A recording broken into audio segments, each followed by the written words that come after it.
El Señor esté con ustedes.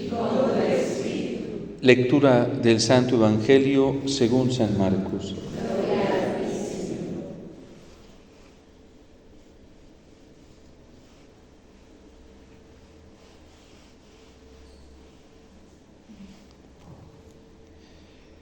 En aquel tiempo Jesús fue a la región de Tiro.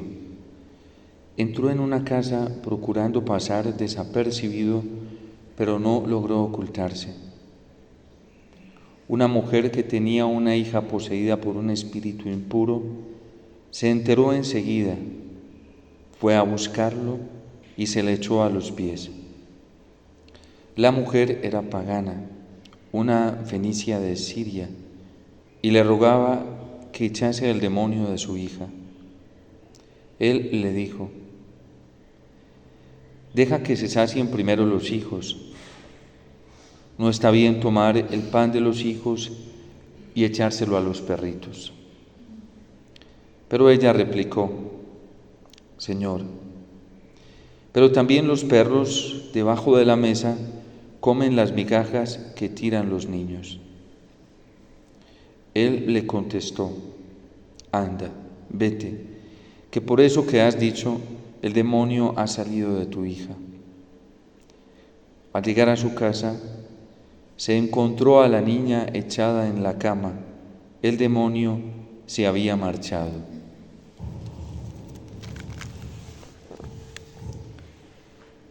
Palabra del Señor. Gloria a ti, Señor Jesús.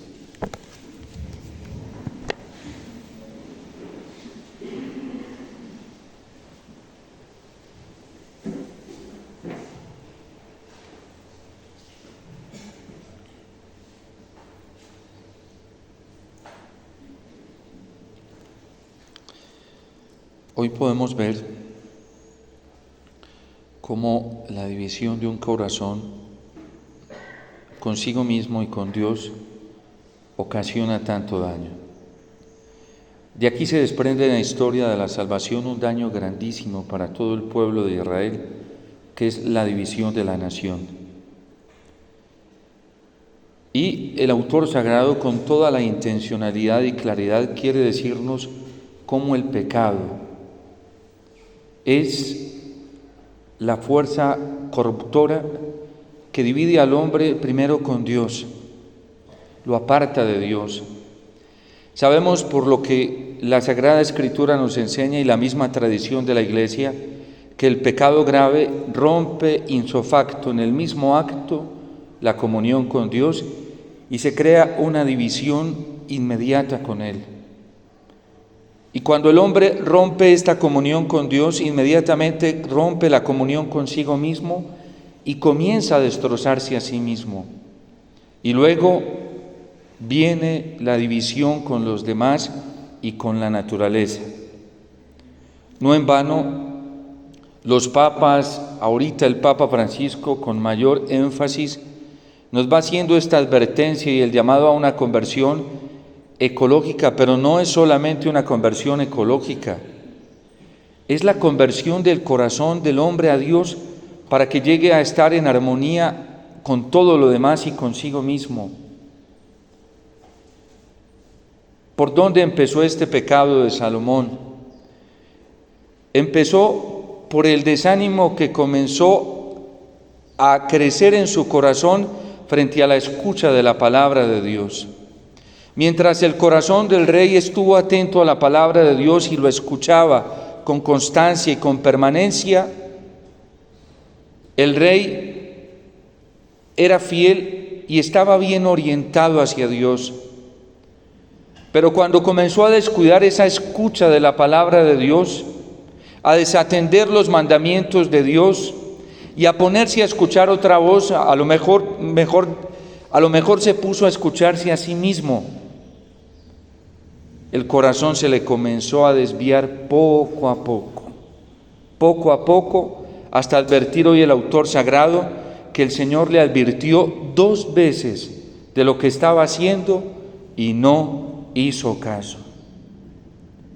De ahí la advertencia del Señor en el Salmo 94, cuando dice: ojalá escuchen hoy la voz del Señor, no endurezcan su corazón.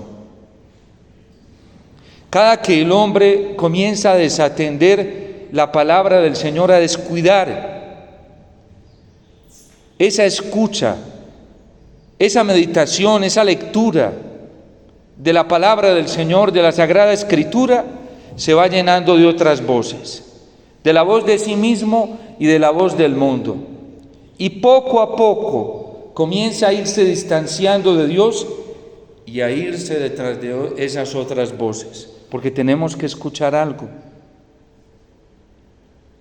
De ahí tan delicado cuando en nosotros comienza a entrar ese espíritu de la sedia, que es una cierta pereza, un cierto desánimo, un cierto desazón frente a la palabra del Señor, como ese sueño espiritual que luego se va traduciendo hasta en sueño físico frente a las palabras del Señor, porque tarde que temprano eso nos va a llevar a caídas fatales, terribles, espantosas. Por eso nos advierte el Catecismo de la Iglesia Católica que la vigilancia que nos pide el Señor es en torno a Él mismo, a su palabra. Esa necesidad, como hemos dicho estos días, de madrugar para escuchar al Señor, de mantener ese deseo ferviente, ese deseo ardiente de escuchar la palabra de Dios, de meditarla en los salmos, de guardarla en nuestro corazón como la guardó la Santísima Virgen María. Porque cuando eso no pasa, también como lo advertía el Papa Francisco y lo advirtió en algún momento el Papa Benedicto XVI, la cantidad de sucedáneos que hay en nuestro corazón se apoderan de él. Y viene la idolatría, porque la idolatría no solamente es atribuirle poderes a estatuas paganas. Uno se puede volver idolátrico consigo mismo, uno se puede volver idólatra con sus propios criterios, lo que uno piensa incluso de la misma fe. Uno se puede volver idólatra con lugares, con personas. Uno se puede volver idólatra con instituciones, con grupos. De hecho, en la iglesia lo vemos hoy, porque se va suplantando el amor que se le debe a Dios en toda su totalidad por otro tipo de personas o lugares. Cuando a mí se me vuelve más importante una persona que Dios, ya el corazón está enredado, ya el afecto está enredado. Cuando a mí se me vuelve más importante una institución, un grupo que Dios, ya el corazón por allí se está enredando. Y si no advierte rápidamente, con sencillez y humildad, este peligro, eso va a terminar muy mal. Porque eso sucede poco a poco. Después de la grandeza de Salomón, de la sabiduría tan grande, de la comunión que este hombre llegó a tener con Dios, de lo que contemplaban las demás naciones y cómo brillaba en él el esplendor de la gloria de Dios, el corazón del rey se termina desviando. Y por eso la vigilancia que nos pide el Señor es en torno a Él, a su palabra, a su venida, a su manifestación. Nosotros los cristianos no tenemos que estar preocupados ni atentos a ninguna otra cosa más que a estar con el Señor. San Mateo en el capítulo 6, versículos 24 en adelante, nos advierte precisamente esto en un descuido que tienen los discípulos porque están inquietos por la falta de alimento y por la falta de vestido.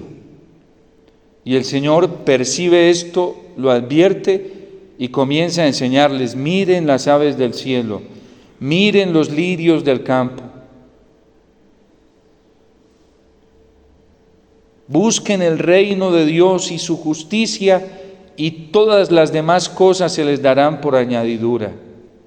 Nosotros no podemos dejar embolatar nuestro corazón hacia nadie más que al Señor, porque cuando el motivo de nuestro ardor, de nuestro fuego interior, no es el Señor, ya por ahí vamos a terminar muy mal. En cambio vemos cómo esta mujer sirofenicia pagana recibió el anuncio de la palabra del Señor y cómo dejó fecundar esa palabra a tal punto que se convirtió en su objetivo principal. Dejarse llevar por esa palabra que la condujo a Jesús. Y era tan fuerte el ardor y el convencimiento de ella, de esta palabra que había escuchado y que había guardado en su corazón, que a pesar de lo que le dice el Señor, que ha sido solamente enviado a los hijos y no a ella sigue insistiendo. Pero es porque la tiene en su corazón. Es porque ella se ha preocupado de alimentarla.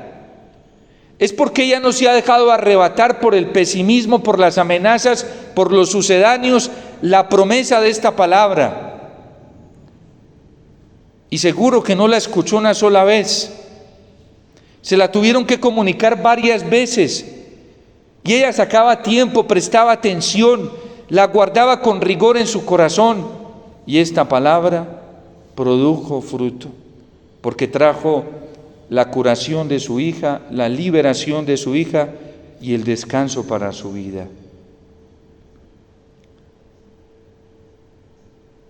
Tenemos que pedirle al Señor que en un momento en el que el mundo está cayendo en tanta idolatría y que aún dentro de la iglesia se ha filtrado todo esto.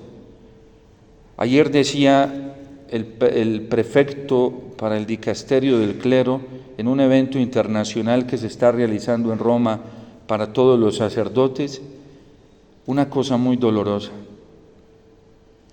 que hay desánimo y cansancio en los sacerdotes y que muchos sacerdotes están empacando maleta. Menos mal la iglesia es consciente de esto y no hace caso omiso a esto. Y eso es muy doloroso, porque quiere decir que lo que nos está moviendo interiormente a muchos sacerdotes no es el Señor. Cuando un sacerdote, un consagrado o un laico, un bautizado se deja ganar por el desánimo, quiere decir que la palabra del Señor no está trabajando allí. Porque la palabra del Señor crea, es vida en sí misma, es luz. La palabra de Dios lo hace nuevo todo, lo recrea todo. La palabra de Dios resucita a lo muerto. La palabra de Dios sana lo que está enfermo. La palabra de Dios sana las parálisis, cualquiera que sea. Pero cuando ella no está ocupando el primer lugar en el corazón, comienza a tener más fuerza la enfermedad, el desánimo, el cansancio, el miedo. Comienza a tener más fuerza en el corazón el demonio, porque él aprovecha todos esos espacios que nosotros le cedemos. Comienza a tener más fuerza en el corazón el pecado. Y entonces ahí es donde viene la esclavitud. La palabra del Señor libera. Y nosotros tenemos que pedirle al Señor que despierte nuestra fe para tener esa certeza, esa convicción de que recibiendo su palabra en nuestro corazón, teniéndola en nosotros, es suficiente para vivir sin pecado, para vivir lejos del pecado, para vivir en la alegría y en la libertad de los hijos de Dios. Porque si el pecado nos domina, quiere decir que nosotros no está dominando la palabra del Señor. Si la carne nos tiene sometidos y nos tiene esclavos y nos domina y nos trata como títeres, quiere decir que el Señor no está ocupando ese trono, no está en el centro del corazón. Porque cuando Él está en el centro del corazón, todo es nuevo.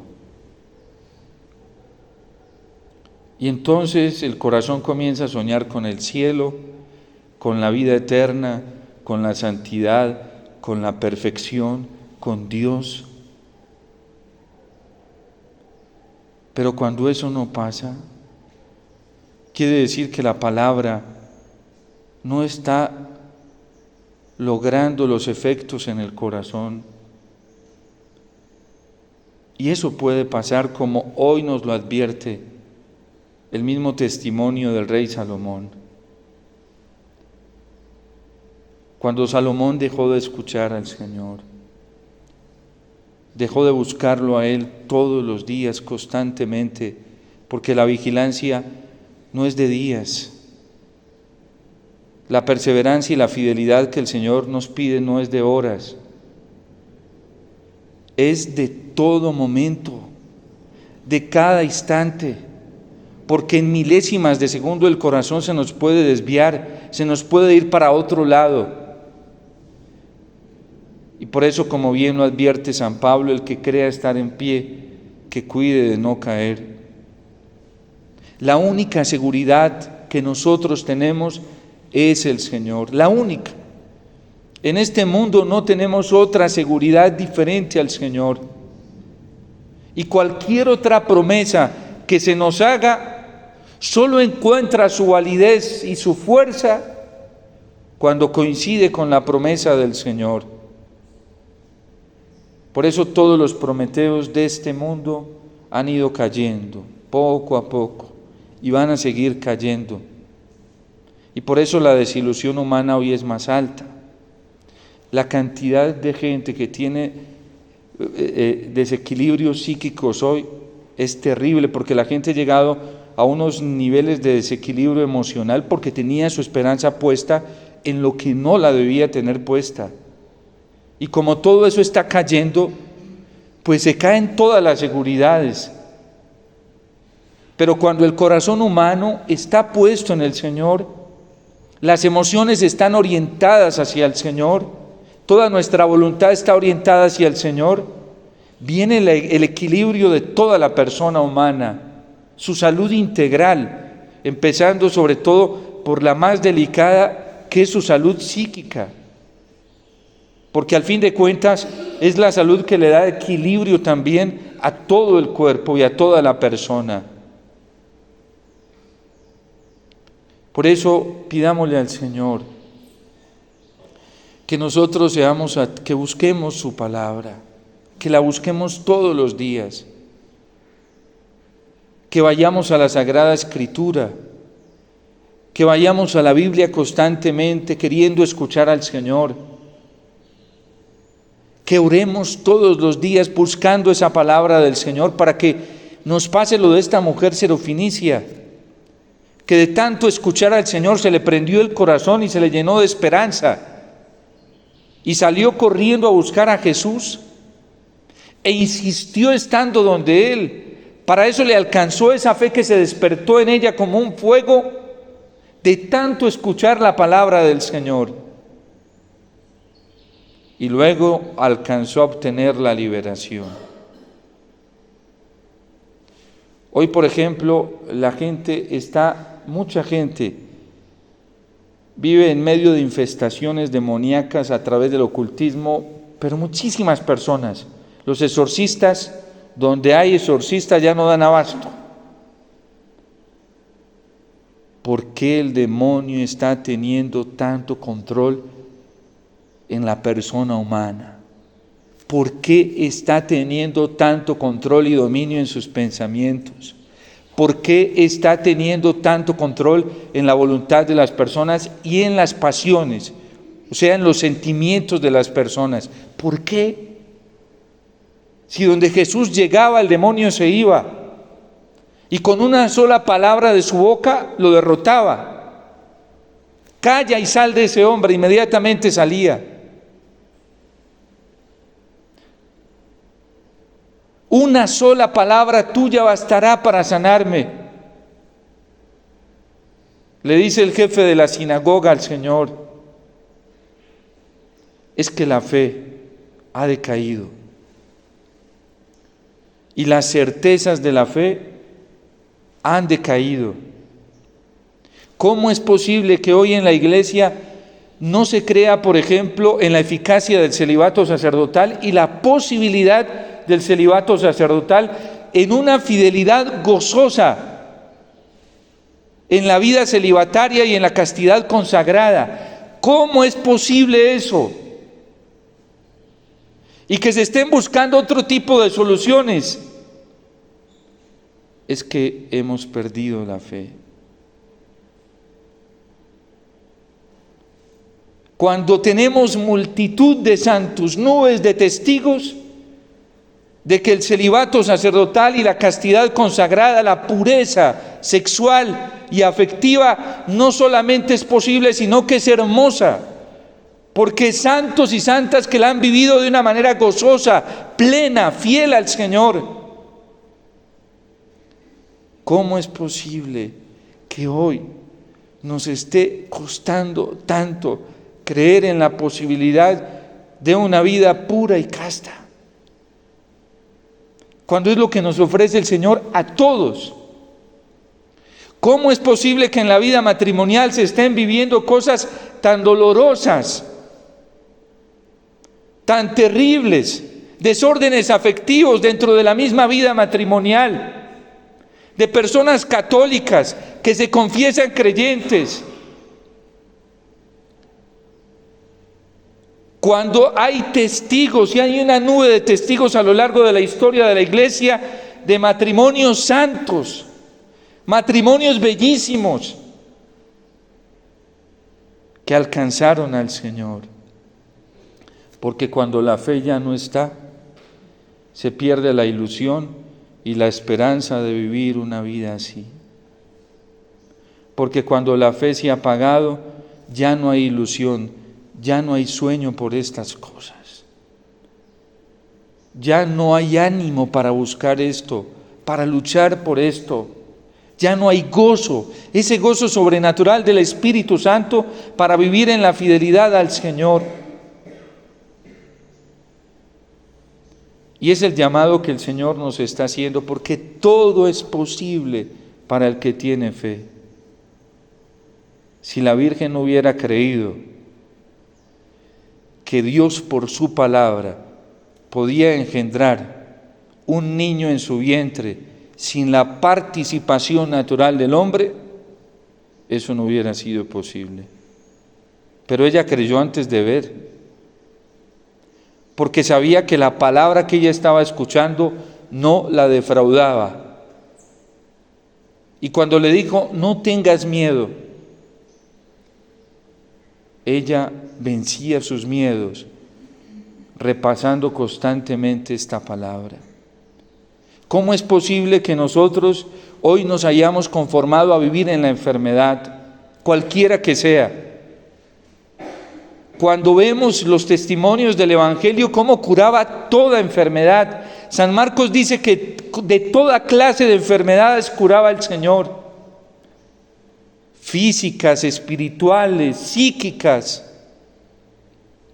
Lo que hace el Señor con la mujer samaritana es extraordinario, porque la sana psíquicamente. Y una sanación total. ¿Cómo es posible que ya no creamos en la alegría que da el Espíritu Santo? Esa alegría sobrenatural, incluso para tenerla en medio de las pruebas más terribles. Como un San Ignacio de Antioquía, que se aproxima a ser devorado a las fieras y le dice a los cristianos, no le vayan a pedir a Dios que cuando ella se me acerque no me hagan nada como ha pasado con algunos, porque yo mismo las voy a provocar para que me devoren. Quiero estar en el cielo. Si ya disfruto de esta alegría acá en la tierra, sintiendo la presencia del Señor, ¿cómo será la alegría que se me está esperando en la eternidad? Leer esas cartas de San Ignacio de Antioquía cuando se dirigía al martirio, eso lo pone a uno, lo incentiva a creer en la gloria y en el poder infinito del Señor. Es que hoy, por ejemplo, en África, hay católicos que lo están perdiendo todo en esta vida por ser fieles a Cristo y a la fe católica. Padres que han perdido a sus hijos, esposos que les ha tocado ver cómo abusan de sus mismas esposas, y enseguida ven ese desastre y saben que el Señor en el corazón les dice, hay que perdonar. Amen a sus enemigos y rueguen por los que los persiguen. Eso es heroísmo cristiano, eso es fe. Uno se puede detener a escuchar, por ejemplo, los testimonios de Ruanda y lo que pasó allí. Entre familias se mataban a machete y hoy usted los ve cogidos de la mano, queriéndose, amándose, sabiendo que está abrazando al mismo que mató a su esposa, que violó a sus hijos.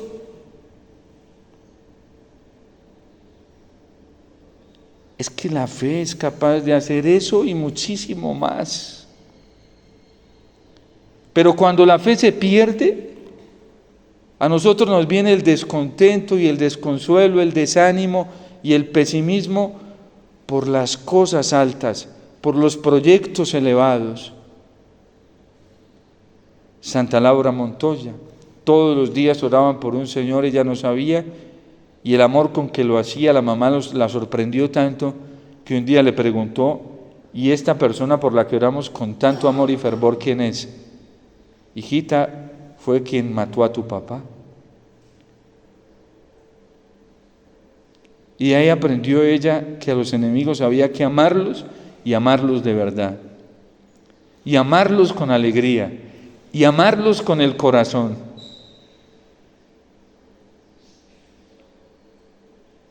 Testimonios de lo que hace el Señor tenemos a raudales, pero para que esa fe llegue a ser real en nuestro corazón, tenemos que escucharlo muchas veces, constantemente, todos los días, prestarle atención a la promesa de su palabra, porque es imposible que cuando la palabra de Dios baje y llegue a un terreno que está ansioso, deseoso de experimentar eso que promete la palabra. Por ejemplo, si uno tiene amargura en el corazón, la palabra le promete gozo y uno dice: yo quiero ese gozo, Señor, yo lo voy a buscar porque yo no quiero seguir en esa amargura, vengo a buscar ese gozo para que esta amargura se me transforme en ese gozo, Señor. Es imposible que Dios decepcione una búsqueda así. Tarde que temprano, un corazón que busca y toca, así como esta mujer en el corazón del Señor, resulta totalmente transformado. Un odio, cualquiera que sea, a quien quiera que sea, cualquier cosa que haya pasado, todos los días donde la palabra que es Cristo: Señor, ayúdame a perdonar, yo no soy capaz, yo quiero amar a esa persona, yo quiero verla, abrazarla, pero no abrazarla forzadamente, espontáneamente desde mi corazón, que me salga de adentro. Es imposible que el Señor defraude una esperanza así, que todos los días llega a buscar. Señor, es que me hicieron esto cuando era niño, cuando era niña, y no he sido capaz. Señor, cada que recuerdo esto me da amargura, me da miedo, hasta sudo, tiemblo. Yo quiero que eso cambie, Señor, porque tú prometiste hacer nuevas todas las cosas. Es imposible que el Señor decepcione una ilusión así. Y es tan increíble lo que hace el Señor que ese recuerdo lo transforma. Y cuando la persona vuelve y recuerda eso, ya no siente el pánico, ya no siente miedo, angustia, siente alegría, siente paz, deseo de amar a esa persona que le hizo todo eso. Y ve en ese sufrimiento la mejor escuela que haya podido tener en la vida. Pero eso sucede cuando uno busca la palabra, cuando uno ora, cuando uno le pide al Señor. Como esta mujer que insistió hasta que alcanzó. Una persona que tiene una infestación diabólica, cualquiera que sea, y el diablo le atormenta y busca la promesa de la libertad en la palabra del Señor. Tarde que temprano el demonio se tiene que ir, porque Cristo comienza a hacer su obra en ese corazón. Y ese es precisamente lo que el Señor quiere que nosotros estemos haciendo todos los días, buscándolo a Él. Si lo buscamos a Él con insistencia y con rectitud de corazón, tarde que temprano lo encontramos y nos llevamos el gran tesoro, la dicha que esta mujer se llevó, que fue la liberación de su hija, y seguro que su descanso, su alivio y su alegría, porque Dios se la dio al verla cómo perseveró. Pidámosle a la Virgen que nos ayude a ser como ella, insistente, a abrir nuestro corazón para dejar que esta palabra del Señor haga cosas grandes en nosotros. Dios te salve María, llena eres de gracia, el Señor es contigo, bendita tú eres entre todas las mujeres, y bendito es el fruto de tu vientre, Jesús.